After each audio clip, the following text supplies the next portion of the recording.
Action लिया, कितना जरूरी मानते हैं इस कार्रवाई को, ताकि इस तरह का बिहेवियर जो है वो फिर से कहीं घटित ना हो मरीज के साथ या दूसरे भी संस्थानों में, डिपार्टमेंट में? देखिए, जिन भी परिस्थितियों में वो वारदात हुई है और जिस भी परिस्थिति में डॉक्टर साहब ने मरीज जो था उस पर जिस प्रकार की वारदात की गई है, मेरा ये मानना है कि इस प्रकार की वारदात नहीं होनी चाहिए। हम हॉस्पिटल्स में जो डॉक्टरों की ड्यूटी थी पहले, हमारी सरकार ने क्या किया कि जो एसआर शिफ्ट करने डॉक्टर आते थे पहले 48 घंटे ड्यूटी देते थे। मैंने कहा कि डॉक्टरों को स्ट्रेस कम होना चाहिए और 12 घंटे की ड्यूटी हमने एसआर शिफ्ट में करवाई। और एसआर शिफ्ट का जो हम पहले स्टाइफंड देते थे जो 65,000 से बढ़ाकर 1,30,000 किया, 1 लाख किया।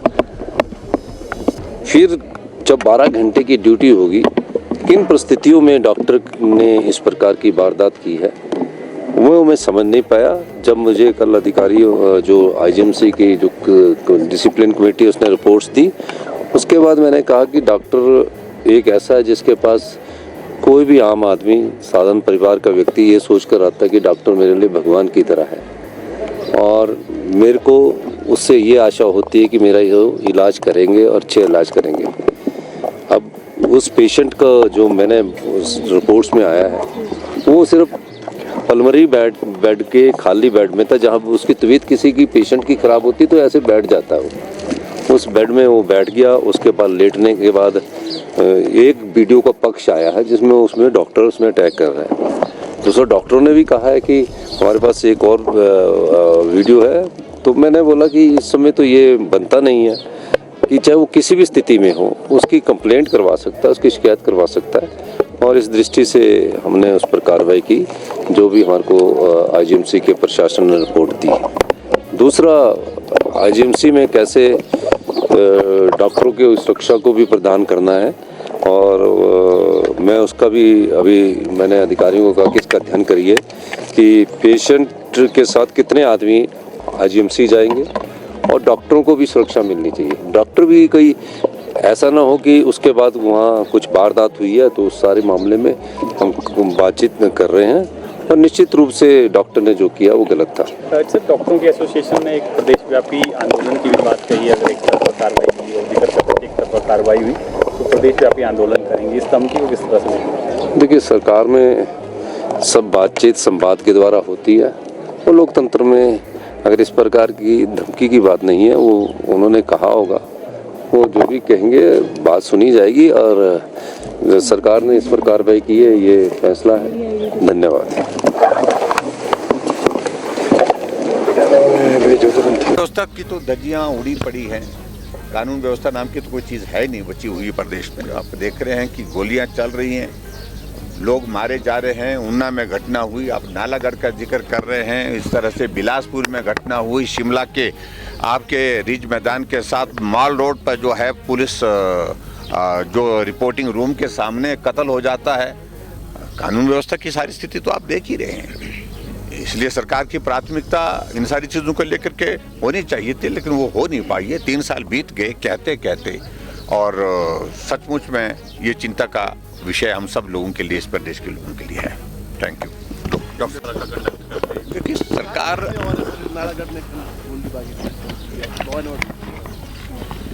देखिए, पहली बात तो यह है कि डॉक्टर के खिलाफ जो जांच की रिपोर्ट है वो पिछले कल आई है, शायद उसके आधार पर उन्होंने कार्रवाई की है। इस पर मुझे बहुत ज़्यादा टिप्पणी नहीं करनी है जब कार्रवाई कर ली है।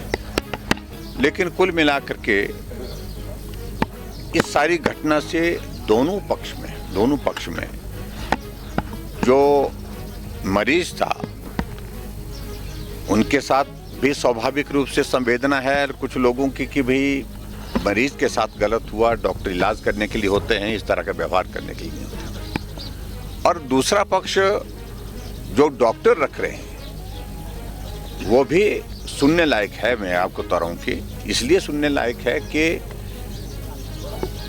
जैसे वहाँ पर सारी चीज़ों को लेकर के सारी वो घटनाक्रम घटित हुआ है, उसमें अल्टीमेटली जो है वो कॉन्फ्लिक्ट, वो घटना जो है वो एक इस तरह से एक शेप ले गई जिसके कारण जो है वो वहाँ माहौल अलग तरह का देखने पूरी दुनिया में, पूरे देश भर में आज उसकी चर्चा है।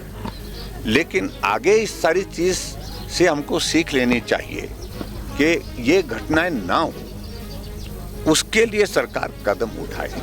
ये मुझे लगता है कि ये बहुत महत्वपूर्ण है। और बाकी सारी चीज़ों को लेकर के सरकार ने जो कार्रवाई की है और रिपोर्ट के आधार पर ही की है, और इसलिए इसमें मुझे कुछ टिप्पणी नहीं करनी है।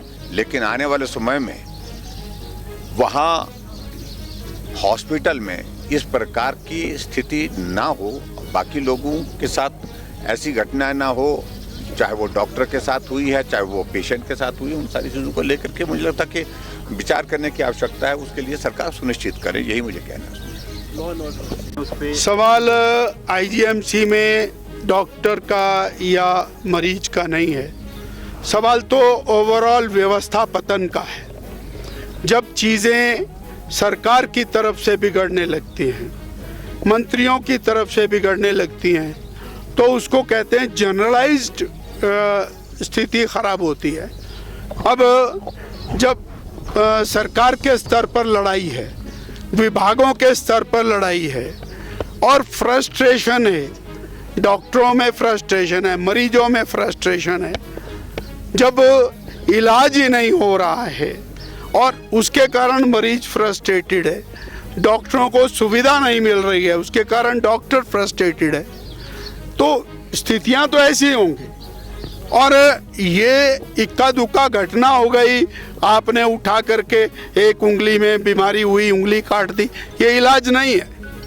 वास्तव में पूरी सरकार का हाल खराब है, वो कोई विभाग नहीं बचा है। उसमें स्वास्थ्य विभाग भी शामिल है, उसमें सारे विभाग शामिल हैं। अगर सड़कों का विभाग खराब है, यदि पेयजल का विभाग खराब है, यदि ट्रांसपोर्ट की बसें खराब हैं, तो इसी तरह से और चिकित्सा का भी हाल खराब है। पूरी सरकार एक ऐसी हालत में पहुंच गई है, शायद बरसों लगेंगे इसको वापस लाने में। इसलिए और कि ए पर कार्रवाई करो, बी पर कार्रवाई करो, ये केवल पत्ते तोड़ने वाली बात है, ये कोई इलाज नहीं है। व्यवस्था का पूरी तरह से पतन हो गया है, इसलिए पार्टी ने व्यवस्था पतन के 3 साल के खिलाफ पहले ही सरकार को आगाह किया। 4 तारीख को हमने आंदोलन करके। Thank you.